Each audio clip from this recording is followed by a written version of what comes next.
Two hearings on the Hill, same situation. Sworn in, and then the protests began. In the morning, war criminal,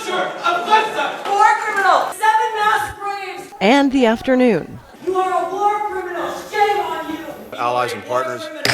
That's two. And the silent protests continued, red-soaked hands framing the Secretary of State.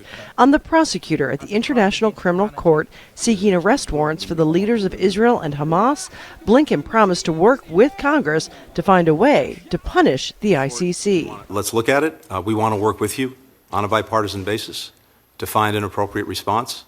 But the bipartisan divide over Israel was on full display as Democratic senators questioned a recent State Department report that said, while it is likely Israel has violated international humanitarian law using American-made weapons, the Biden administration did not take the steps that would have cut off military aid as required under U.S. law. This issue does not require additional investigation. We've seen this play out in real time.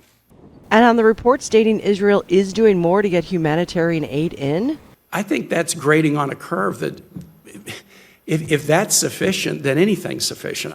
For many Republicans, their complaint that the Biden administration is pausing 2 shipments of 3,500 bombs. At every stage, you have been telling Israel, do not kill the terrorists, and that has been from day one. The Biden administration is asking Congress for $64.4 billion to fund the State Department and other international programs in 2025. The proposal gives Ukraine an additional $482 million, Israel $3.3 billion. As for the Palestinians, Congress has voted to cut off aid to UNRWA, the main relief organization for Palestinians, for the first 6 months of 2025. These budget requests are very rarely agreed to, and in fact, the U.S. Congress has only passed all of the appropriations bills on time 4 times since 1977.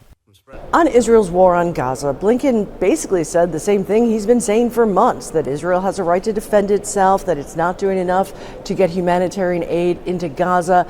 Asked repeatedly what the U.S. could do to see changes on the ground, he didn't really give an answer. Patty Culhane, Al Jazeera at the Capitol. Make sure to subscribe to our channel to get the latest news from Al Jazeera.